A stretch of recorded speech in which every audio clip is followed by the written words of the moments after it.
শেখ হাসিনার পতনের পর মুক্তি পান ব্যারিস্টার মীর আহমেদ বিন কাশেম আরমান।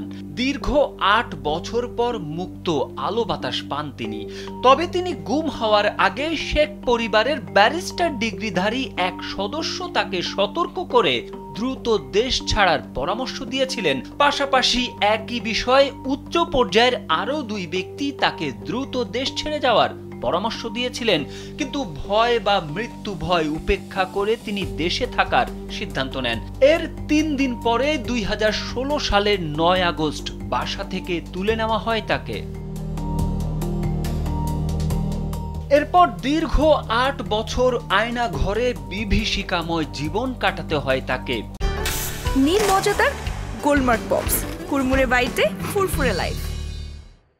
২০২৪ সালের ৫ আগস্ট শেখ হাসিনার পতনের পর আয়না ঘর থেকে মুক্তি পান ব্যারিস্টার আরমান। ব্যারিস্টার মীর আহমেদ বিন কাশেম আরমান তার লেখা আয়না ঘরের সাক্ষী গুম জীবনের ৮ বছর বইয়ে এ চাঞ্চল্যকর তথ্য দিয়েছেন। সম্প্রতি বইটি প্রকাশিত হয়েছে।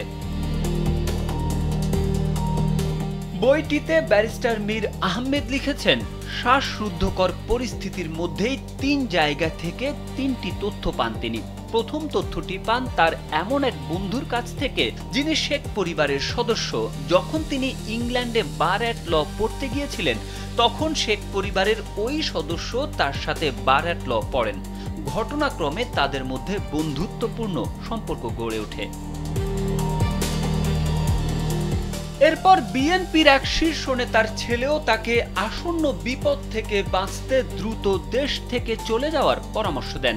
এমনকি সেনাবাহিনীর এক জেনারেলের কাছ থেকেও একই বার্তা পান তিনি। জেনারেল তাকে বলেন, একটি অনুষ্ঠানে এনএসআই প্রধানের সঙ্গে তার কথা হয়েছিল। বিভিন্ন কথার ফাঁকে এনএসআই প্রধান বলেছেন, মীর কাশেমের ছেলে খুব বাড়াবাড়ি করছে। আন্তর্জাতিকভাবে বিচারে যে সমালোচনা হচ্ছে, এর সব কিছুর পেছনে সে দায়ী। তাকে তো এভাবে আর ছেড়ে দেওয়া যায় না। এ কথা জানানোর পর সেই জেনারেল তাকে বলেন, সম্ভব হলে আজ রাতেই দেশের বাইরে চলে যান। তবে বাবার নির্দেশ অনুযায়ী সে সময় দেশেই থাকার সিদ্ধান্ত নেন ব্যারিস্টার আরমান। তারেক আহমেদ, কালবেলা।